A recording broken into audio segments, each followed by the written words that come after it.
So I'm Claudio Valletta, and I'm a PhD student of Professor Ravi Telled in University of Zurich.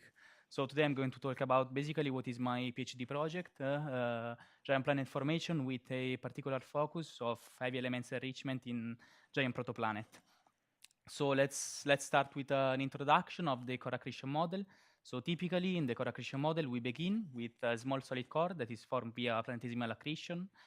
Then, when it's massive enough, it starts to hold and bind hydrogen and helium around it. And on the end, we have the runaway growth of the planet when the gas accretion rate becomes higher than the solid one. This is a typical output. So this is a plot from Pollack et al. 1996, has already been shown by Judith this morning. So in this plot are pretty evident the three phases. So here we have the phase one, where the planet is mainly solid. Then here we have both, so solid and gas, and at the end we have runaway gas accretion. So here one of the main assumptions is that solid in the form of planetesimal goes onto the core of the planet, while hydrogen and helium stays in the envelope. And this is an important assumption and affects a lot the growth of the planet. So in reality, what happens is that planetesimal are ablated and fragmented by the gas drag. So in particular, the pressure of gas drag can fragment the planetesimal and they enrich the giant protoplanet envelope. So these affect a lot. In particularly, the duration of the second phase that, as you can see in this plot, is the longest one. Okay, so is considering heavy elements enrichment of giant protoplanet envelope really important? So the answer is yes. So why yes? Well, first of all, because otherwise I would have done another PhD project, but also because, well, the predicted core mass is lower. Now it makes sense that if we deposit solid mass in the envelope and not into the core, then the predicted core mass is lower. On the other hand, the envelope mass is higher. Makes sense again. This results in a formation timescale, in a decreasing of the formation timescale. So at the end of the presentation, I will tell you how much it decreases. Heavy elements enrichment change the structure of the planet, so the composition affect all the structural equation of the planet, and it links planet evolution and formation with the internal structure. So let's talk about the code that we are using. So we are using MESA, so Modules for Experiment in Stellar Astrophysics. So it's a stellar code, and we modified a lot MESA because, because it's a stellar code, and we start all of our simulation with the mass of Mars. So order of magnitude of difference. One second on the technical details. We are using equation of state of SCOH for the hydrogen and helium and QIUS for the water. We are using dust and gas opacity from Valencia at Friedman. We are using modeling of the heavy elements core from Chen and Roger of 2016. And we are using the runaway gas accretion by Lissauer et al. 2009 or Tanagawa 2018. So this was based on the work of other people. No, in science we have always to use work of other people, but our modification was to sit on the shoulder of giants. But our modification were the ablation of solid. So we model, I will tell you in the next slide how, we model the ablation and fragmentation of planetesimal that release mass and energy into the envelope. And we determine the gas accretion rate. That is, so the gas accretion rate is determined always by demanding that the planet radius is equal to this quantity, this accretion radius. So this is something in between the Bondi radius and the Hill radius. So for small mass, basically it is the Bondi radius. You can see this term is the Bondi radius. And for large mass, it is the Hill radius times a factor of 4. This figure should remind of a puzzle. So it's a puzzle because basically the ablation of solid drives the accretion rate, the gas accretion rate, and the gas accretion rate drives the ablation of solid. No, it makes sense. The more gas I have, and the more the solids are ablated. So with this, I mean self-consistent. So self-consistent, I mean the fact that we have to keep into account everything. So the solid are ablated by the envelope. We have to add the solid into the envelope. So add their effect on the IUS, the opacity, and determine the gas accretion rate. So let's talk about basically the work that resulted in the paper of the beginning of 2019. So I'm going to talk about how planetesimal deposit their mass. So planetesimal deposit their mass because of two terms. So this is basically the gas drag that is proportional to the V to the cube. And this is the thermal radiation that is proportional to T to the fourth. So we define with FZ envelope the fraction of the planetesimal mass that is deposited in each layer. So this is normalized by the planetesimal mass. So this is the planetesimal mass. And of course, by definition, this cannot be greater than 1, right? So if the planetesimal is all dissolved in the envelope, then the integral over this quantity over the envelope is 1, right? So in addition to that, planetesimal can encounter fragmentation when the density of the air times the velocity square is greater than the material strength. So in this case, they fragment. And we include a different fragmentation model. So these 5 different fragmentation model. Now I will not go through the details of all this model, but you can of course ask questions. Fragmentation or ablation is mainly is important.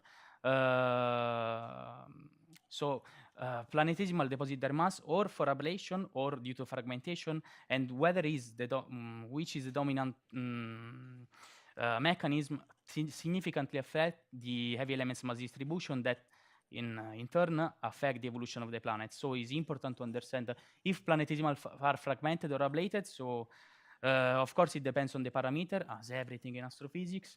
But we can say that for bigger the larger are the planetesimal, the more they are fragmented. So in particular, fragmentation is the dominant way to deposit mass for 100 kilometer object and 1 kilometer.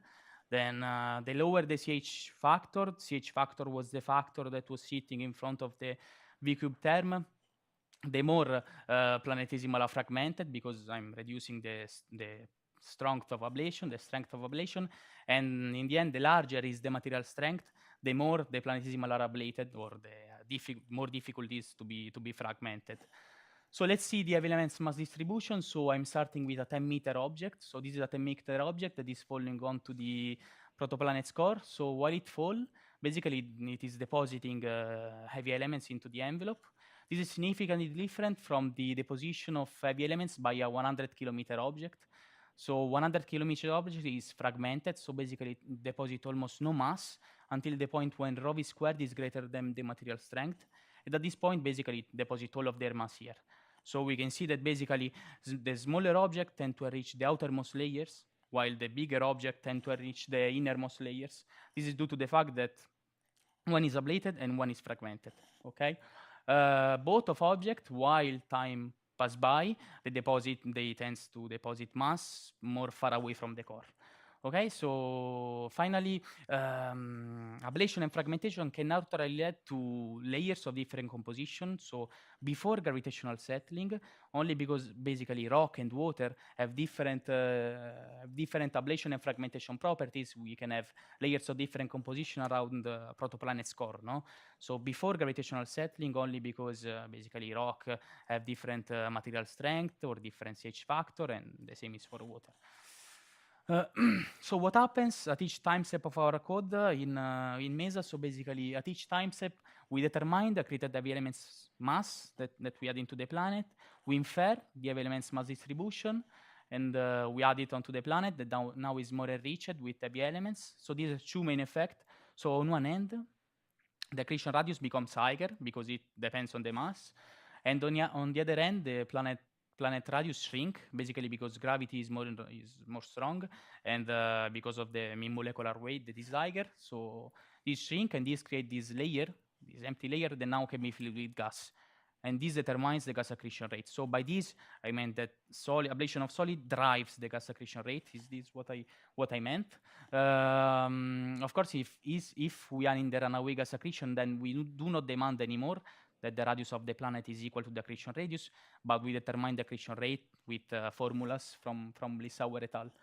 So this is the effect of. So we are the purpose of this work is to model Jupiter formation. So this is an output. So we can see the difference between the enriched and the non-enriched case.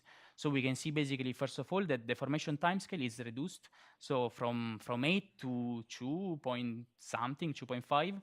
So there is a formation reduction timescale of a factor of 3. And this is particularly important when we want to model a planet that have formation timescale problem, right? If we want to model a planet that takes too much time to be formed, this can be a natural explanation. So without using super complex model, but just with heavy elements enrichment, we can explain its formation. And we can see that the heavy elements mass fraction, so Z is different, and this is in principle observable because different Z result in different mass radius relation. So in principle, this is observable. So this is a run of Jupiter formation. So what are we seeing? Basically in convection, so in magenta, we are seeing the convective region, which is assumed to occur when basically due to Schwarzschild criterion. This is the heavy elements fraction, and this is the mass coordinate. So the question is basically, so we can see that convection naturally creates step, and the question is, are these steps still present today in Jupiter? So this can be an interesting question. So what is the heavy element profile of Jupiter today? So this is okay, so here we are accreting mass. You can see that the mass is increasing and increasing on the x-axis. So basically now the gas accretion rate is becoming more, let's say, at least comparable with the solid one. So I'm not adding any more mass with heavy elements fraction of 1. So there are created the step, and now at this stage, convection is negligible. Will be important when in the runaway growth. Now it will be visible in 10 seconds. When it happens, the runaway growth, then all convection becomes important and almost mix everything.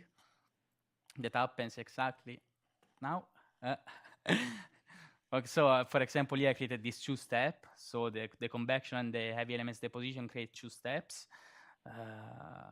Now there is now there is runaway growth, so convection becomes important, and now the code is faster because in the runaway growth the code is super faster, and this is the final output.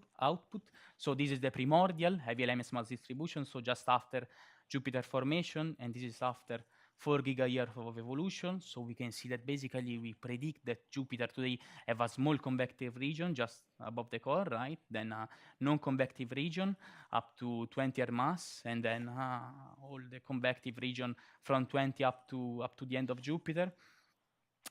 So basically Jupiter today is more complex than the classical picture of a solid core and a nitrogen and helium envelope that is typically the output of when you assume that all the solid reach the core, but has this nice structure of heavy elements gradually decreasing into the envelope. This is typically called as fuzzy core. This is a typical called fuzzy core. So I'll be here with my conclusion. So basically we develop giant planet formation and evolution with self-consistent treatment of heavy elements. As we saw, basically the heavy elements enrichment significantly shortened the formation timescale of the protoplanets, and the final structure of the giant planets is more complex than a simple core plus envelope interior, but is also a nice question of what is the core of the planets, as the heavy elements fraction is gradually decreasing in the envelope. And now this model, of course, is now here it was giant planet, but can also be applied to different planets. For example, Neptunes, mini Neptunes, and to study MR relation, and so on.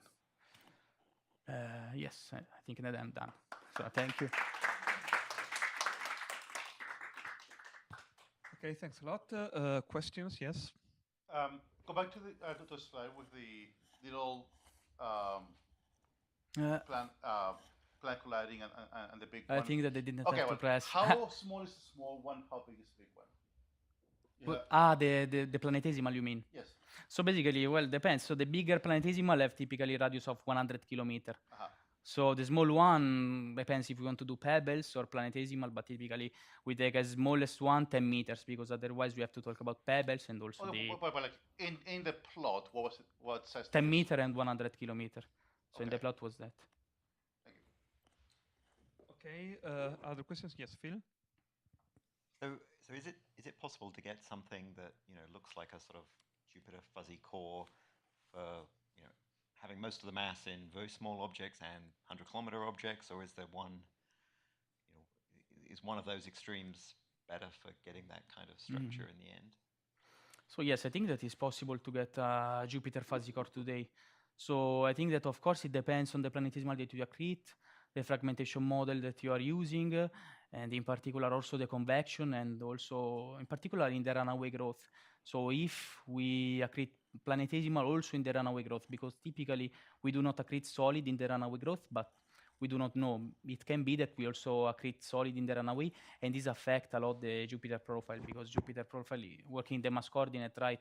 Basically, a lot of the Jupiter profile is driven by the runaway growth. But I think that yes. First, there's a question there. So, what kind of accretion velocities are you thinking about that planetesimal strength still matters? Because certainly for a Jupiter mass planet, you're coming in so fast that your ram pressure pretty quickly would overwhelm your strength, and you wouldn't get, a lot of these just strength-based. Everything would just pancake out. Yes. But maybe you're thinking about much slower accretion for some reason. So I've not understood totally the question. Sorry.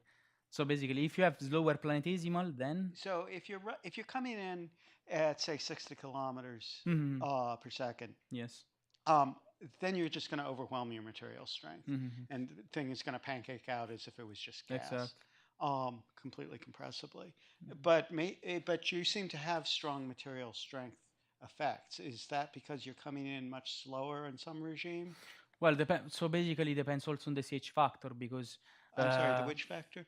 so the CH, so basically depends on the interplay between fragmentation and ablation.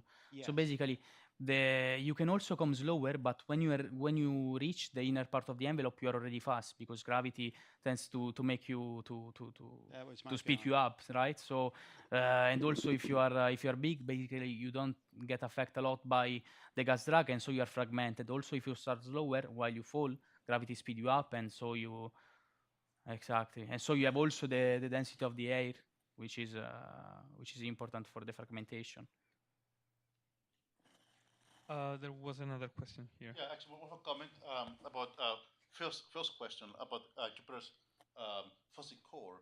Given how Jupiter is, I would imagine that whatever is inside Jupiter must not be primordial. If either dust will settle or convection will steer things up. So I'm not sure that. Yeah, that was sort of what I was. Yeah, I was interested by that. Yeah. Okay, is there any other question? No? In which case, I think we can thank all the speakers of this session again.